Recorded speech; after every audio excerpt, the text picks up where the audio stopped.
It is Locked On Jazz for the 6th of April. The Utah Jazz take Memphis out of all the things they do well, and that's a great sign. Go small, and we will punish you, my son. Well, that's not entirely true. Quin Snyder goes on a diatribe what to take from it. It's all coming up on today's edition of Locked On Jazz.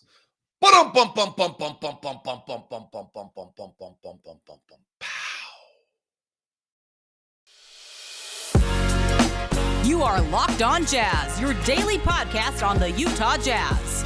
Part of the Locked On Podcast Network, your team every day. Hi, how are you? I'm David Locke, radio voice for the Utah Jazz, Jazz NBA insider. This is Locked On Jazz, your daily podcast on the Utah Jazz, giving you insight, expertise, geeky numbers, and hopefully making it way better to be a Jazz fan each and every day. Today's edition of Locked On Jazz is brought to you by Bet Online. Bet Online has you covered this season with more props, odds, lines than ever before. Bet Online, where the game starts. Thank you very much for making Locked On Jazz your first listen of the day. We are free and available on all platforms, including YouTube, if you're watching live, as well as all of your podcast platforms where you can grab us for free and follow. Thank you very much if you do so. Good solid win last night. Memphis 20-2 without Ja Morant. Jazz into the playoffs. Kind of a sigh of relief. The numbers said the whole time that there was little to no chance that the Jazz were going to end up in the playing game. But when you've lost 6 of 7 and collapsing late and things of the nature, it did feel as though that was somewhat of a possibility. So that was a solid win. I actually kind of go back to where I was the other night. I was in a little bit of a different spot than everyone else, which was I thought the 41 minutes the Jazz played against the Warriors was the best 41 minutes I'd seen them play all year. While the final 7 was not good and cost us the game, I actually hadn't seen a team that looked like it could win a playoff series very many times this year. And last night, I think I saw, again, a team that looks better than it has for much of the season. The ball moved. I don't know what the numbers say on it. I thought there was a push of tempo early in the game. We're the slowest pace of play team in the NBA in the first quarter of games. And I thought we got out and ran last night. I was most impressed by the Jazz in the sense that they absolutely could not score in the half court last night at all in the first half of that game, and they stayed in it. They stayed battling. They defended all night long. We'll look at the numbers here in a minute. And suddenly we're beginning to have – now, honestly, the Warriors and the Grizzlies aren't great offensive teams, but we're beginning to have a continual stretch here, of games in which the Jazz are holding teams to under 100 points per quarter. Remember when we were a great defensive team, we used to say if we held a team under a point of possession for a quarter, we had a good chance. If we did it twice, we won almost every time. Well, we haven't talked about this year at all because the Jazz just don't hold people to under a point of possession over the course of a quarter. And I think we've now done it in 4 of the last 8, if not 5 of the last 8. We'll check it. We did it in both the first and the second half against the Warriors the other night.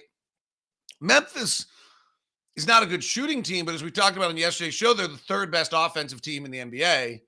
So when the Jazz were able to take Memphis out of the 3 things the Memphis Grizzlies do, the Jazz got the win. So the first one, and we talked about the math equation yesterday on how, if you were with us, thank you for listening to both shows, Memphis gets 33% of their offensive rebounds. They're 23rd best shooting team in the league, and they get 33% of their offensive rebounds.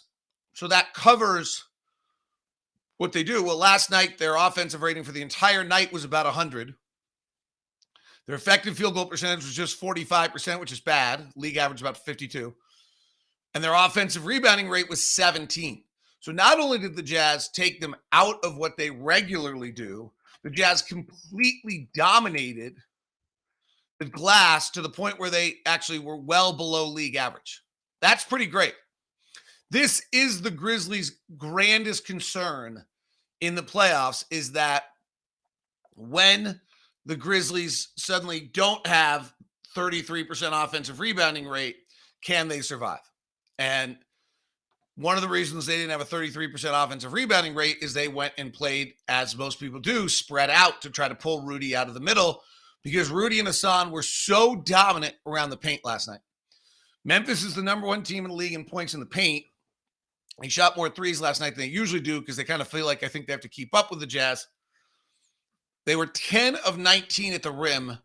They were 12 of 39 in the short mid-range, according to Cleaning the Glass. So they were 22 of 58 in the paint last night.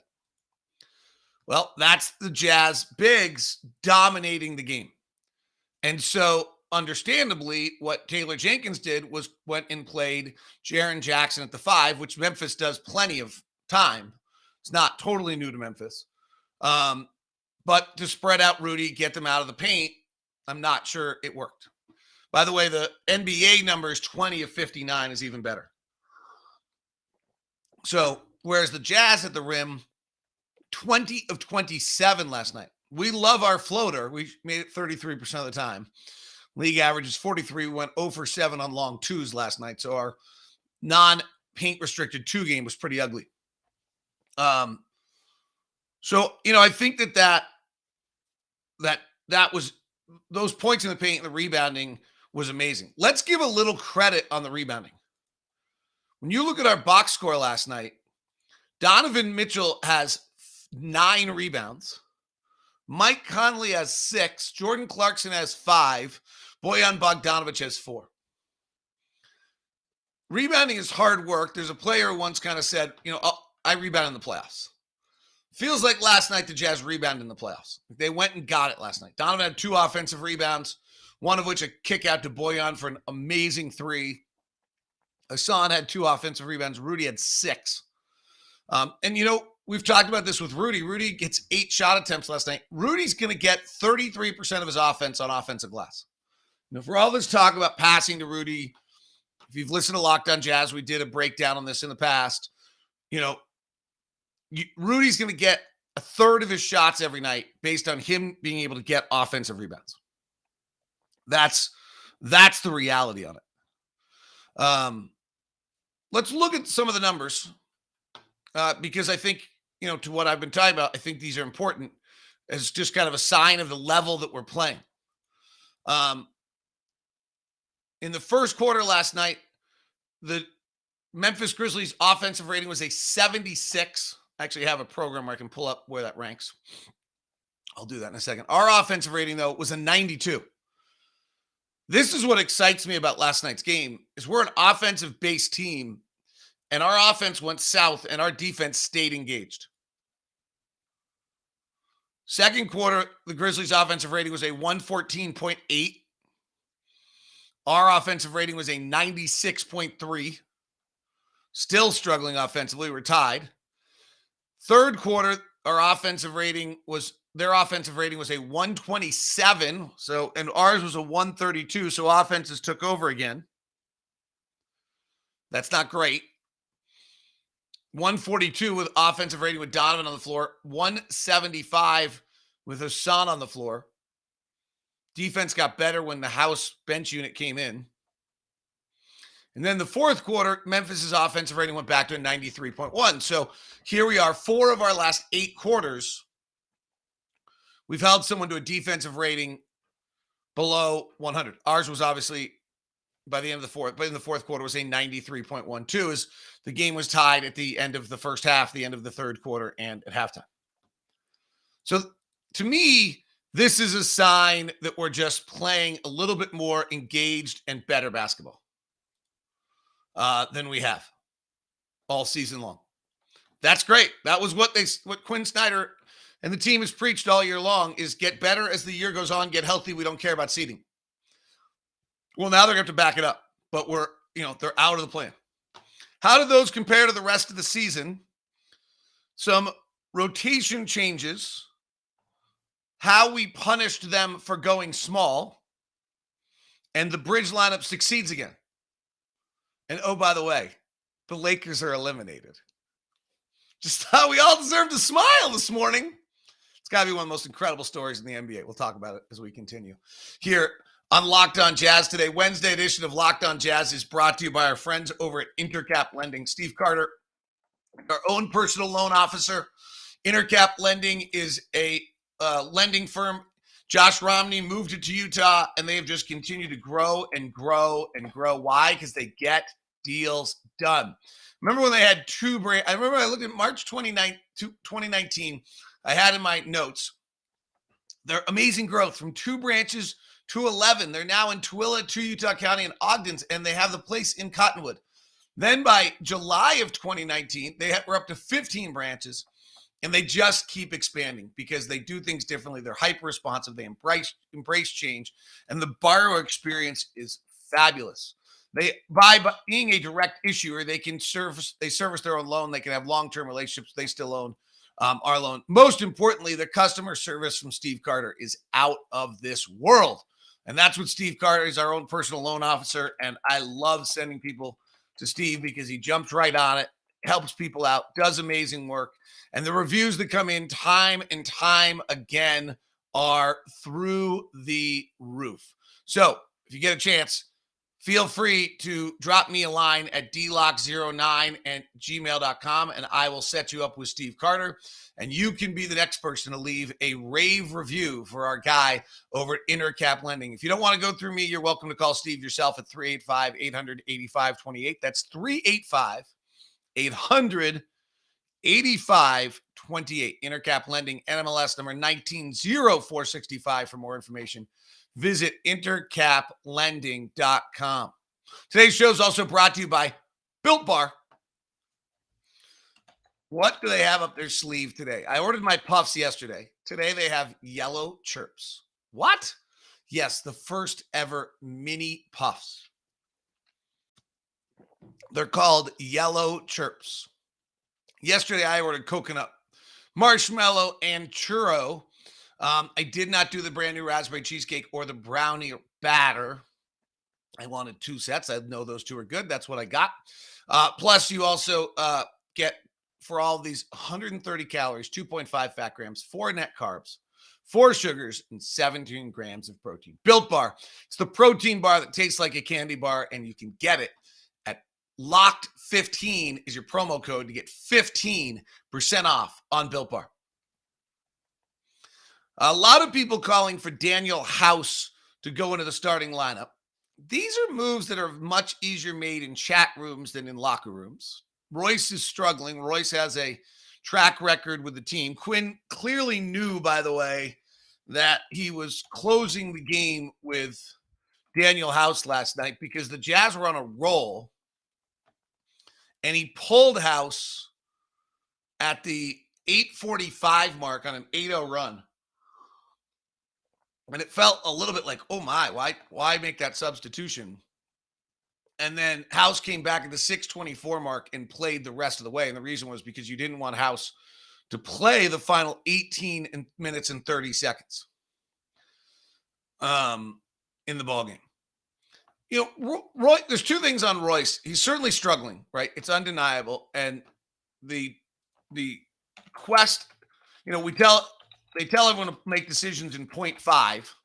That's like the big thing. He's making decisions in like 0.2 to get rid of the ball right now. And it looks frantic, and he's turning it over more than he usually does. Or at least it feels that way. And I think that's true. He has 7 turnovers in the last 2 games. He didn't have any in the previous 5. So that is more than he's used to. And he's certainly in a slump right now. And it's disconcerting because of the fact that he has, you know, traditionally slumped in the second half of seasons when he gets worn down. But if we're going to have success, Royce O'Neale is going to be a part of it. Like, you may want to banish Royce O'Neale, but there aren't minutes to, like, we're going to need him. He may not play 31 like he has all year long. Last night he played 24. That might be the new number. Maybe it's going to go to 18, but Royce is going to be a part of this. So I'm not sure going and changing, you know, the entire rotation and the starting lineup, which has been pretty good all year, and jettisoning that. And also, I mean, I love the way House runs. The energy he brings off the bench is just terrific. And then if he wants to close, that's great. There's no question, you know, Royce, who gives his heart and soul and everything he has to the team right now, is just, you know, 24% from the field and threes over the last 8 games is hey, if that doesn't change, that's a problem, right? Like, there's no need to hide that if you have one of your main players shooting 24%, then from 3, even if he doesn't shoot, it's a problem. The problem last night is they just simply weren't guarding him at all. He did bury a 3 at one point. So I think that's, but Royce is going to be a part of this. And the problem with kind of benching guys in a chat room is that they're no longer going to, be a part of it. It's a really, really delicate balance. Quin Snyder did the delicate balance with Rudy Gay very well, or at least seems to have. He told Rudy Gay that he would be a part of things again at some point, and it was 2 games later. And Rudy Gay has shown to be at his best when playing another big where he can be physically engaged defensively, battling Marcus Morris, Brandon Clark. Rudy Gay was pretty good last night. And certainly when you needed rebounding, Rudy Gay is a better rebounder than any of the other guys who have that position. So Quin rolled that out. So the big 2 rotation changes last night were that Rudy Gay played instead of Juancho Hernan-Gomez, showing a little versatility. And I think that's probably right.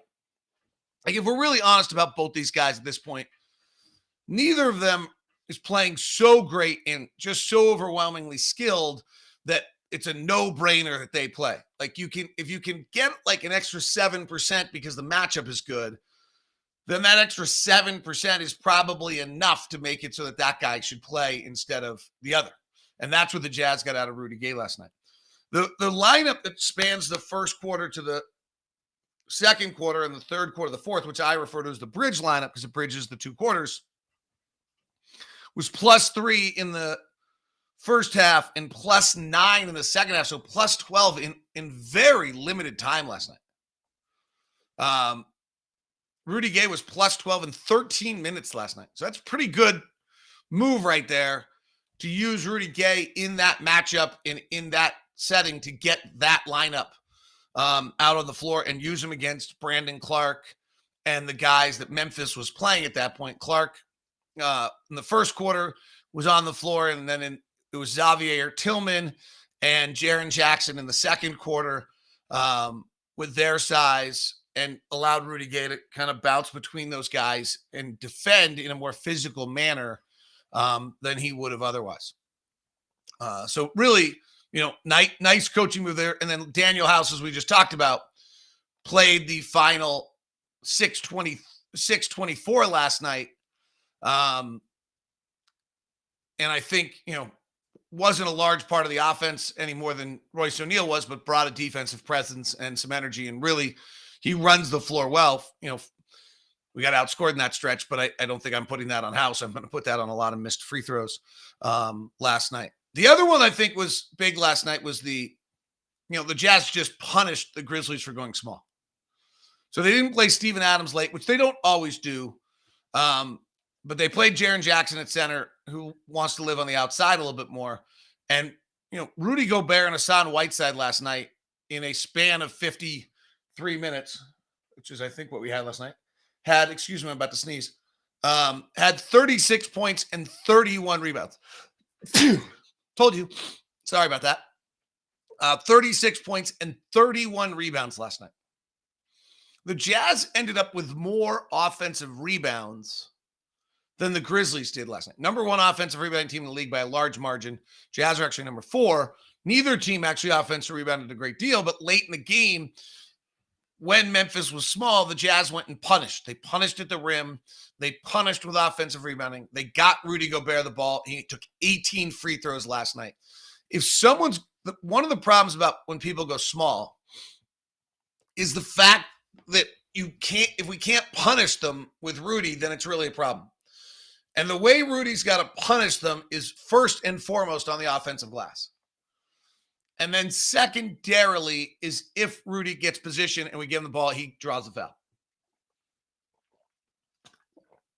And so I think when you see that, and the fact that Rudy, last night Rudy was able to do that, that's a big step in the right direction. Okay, I just caught the chat room out of the corner of my eye. Please don't be so stupid to fall for Twitter bullcrap. It's my only comment. Like, the Donovan getting on Donovan, what do you guys think? Who do you think's supposed to be making plays? Who do you think's going to be shooting? What do you think else is going to happen? And seriously, do you have any basketball intelligence? I mean, if you're just trolling, congratulations, you got me. But if you're actually serious with this Donovan's constant slander, slam the front door and leave. Because it's stupid. I mean, I broke it down for you yesterday with a little bit more vigor than I probably should have. That the whole idea of Donovan not passing to Rudy is dumb. It's just dumb. It was not done in context. I was explaining to someone the other day as though it's actually no different than most of the news we get. And hopefully you're all smart enough to read it. And I'm going to use a Fox News headline. There was a Fox News headline the other day that Kamala Harris, chief of staff, quits. Like, okay. Like, give me some context. Did he not really want the job for all 4 years? Did they actually pre-decide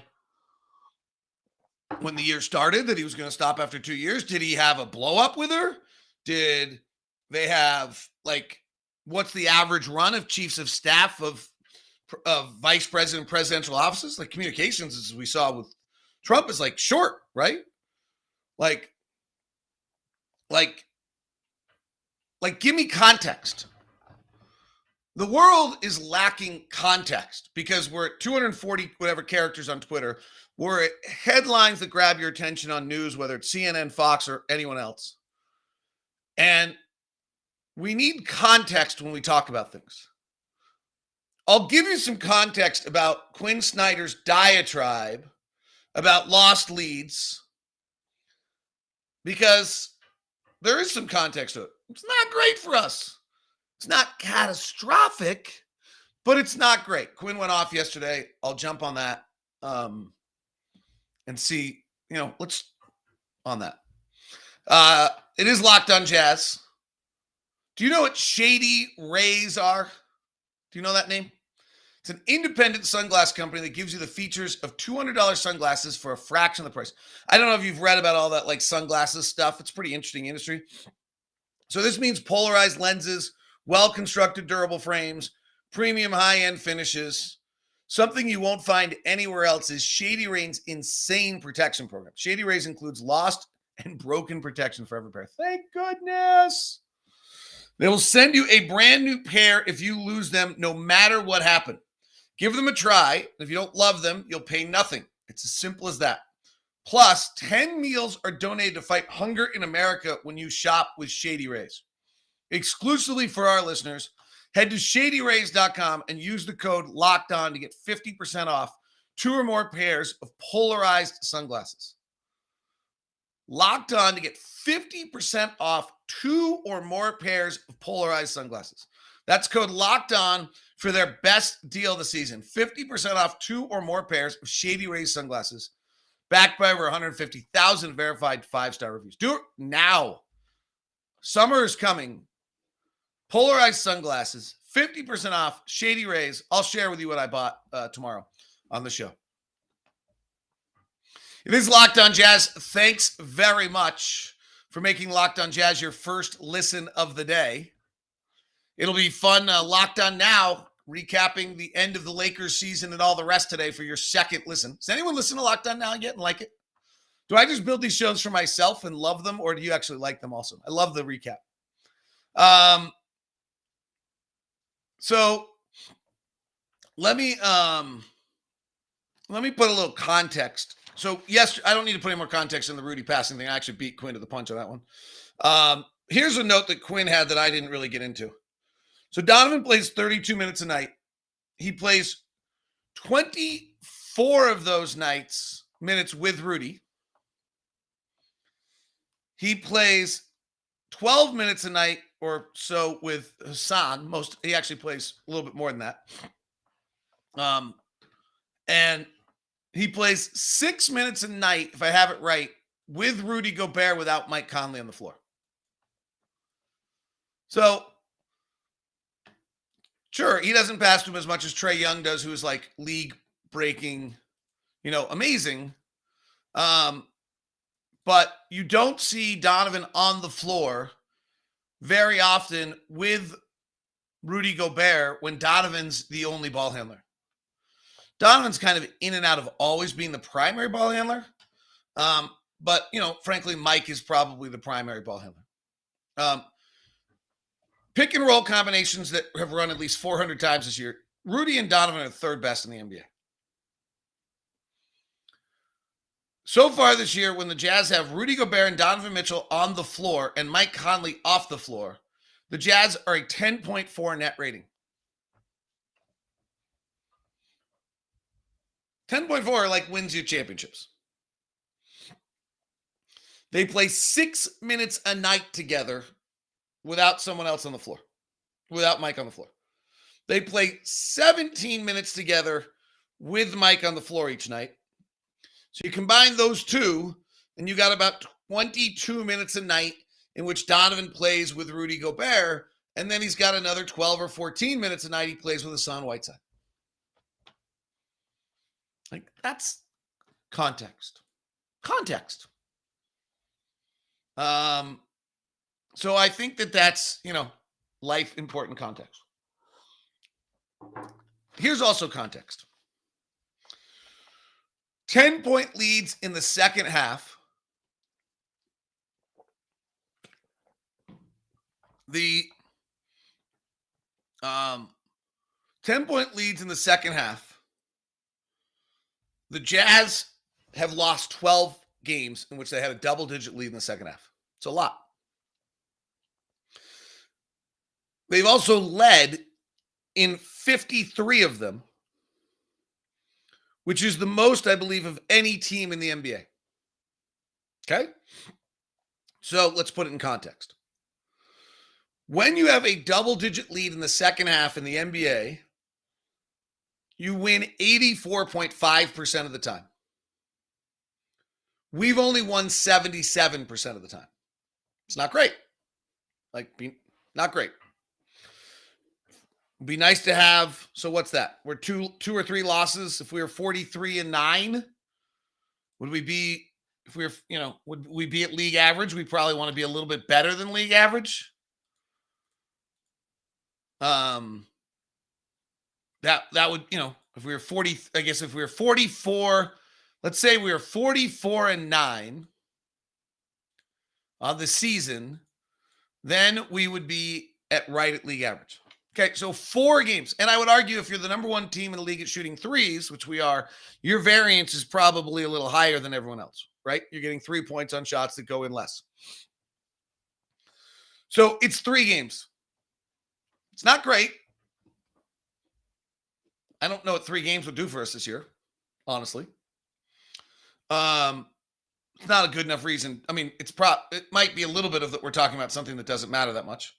But it feels like it does. I agree. Give Phoenix credit. They're 52-0. That's pretty awesome. Phoenix is one of the greatest teams in the NBA history. Their regular season is one of the NBA's greatest regular seasons ever. And they may just march to the championship here. Memphis is 47-3. Milwaukee's 39-1. Dallas is 44-2. Miami is 46-8. Golden State is 44-6. They're all better than us. Okay? We have lost too many leads. We have 12 games with a double-digit lead in the second half that we've lost. We lead the league in double-digit leads, which I actually think might matter. By the way, does it strike anyone that this says something? I don't really know what it says, but we've had the most double-digit leads in the second half and the fewest double-digit deficits of any team in the NBA this year. Does that matter? Now, I guess you could say only the end result matters, but I don't know. 10-point leads in the fourth quarter were 41-5. So we're winning at 89% of the time. The league average is 93.5. Again, we're talking what? 1? 2 games? Not catastrophic. Don't misunderstand me. Like, we don't want to be league average. We should be better than that. We're not talking about a catastrophic issue here. We're talking about the ball bouncing differently 2 or 3 times and we're right at league average. And then it feels a little different. But frankly, and oh my gosh, can Jordan Poole, Klay Thompson, and Jaren Jackson Jr. just not miss a 3 late? Crazy. But let's give the teams that are great credit. Phoenix is 50-0. Memphis is 45-0. Golden State's 39-3. Luke is 39-1. I mean Dallas. And Miami's 44-3. That's a credit to those guys. And we haven't been that good this year. If we went back and looked at last year's numbers, we were probably that good. So, and I think it's a defensive issue. We just haven't been as good defensively, and teams have, and I really strongly believe this. I've talked about this a lot, and I'll probably talk about it more this week. I really believe we're the most best scouted team in the NBA. We've been doing the same thing. People know how to play us. This is some of the impact. Ironically, by the way, not to give you the next talking point for you to just constantly grind on, we're far more below the league average and coming back from like we did last night. Last night was only the second time all year we've come back from a double-digit deficit. We're 2-21 in those circumstances. We win 9% of those games. I just told you the league average is to win 16% of those games. You're all complaining about the wrong thing. We lose leads 7% more than the rest of the league, and at league average. We come back 7% less too. There, I gave you something new to complain about because I don't know what you're going to do with a win. You wouldn't. No, I'm just kidding. Not all of you, just some. Have a great day. It is Locked On Jazz. That was a little petty right there, but I couldn't help myself. Good win. Jazz, frankly, in my opinion, the Jazz have looked better the last 2 games than they have at any point all season long. We'll see whether they continue that. Oklahoma City tonight. Have a great one.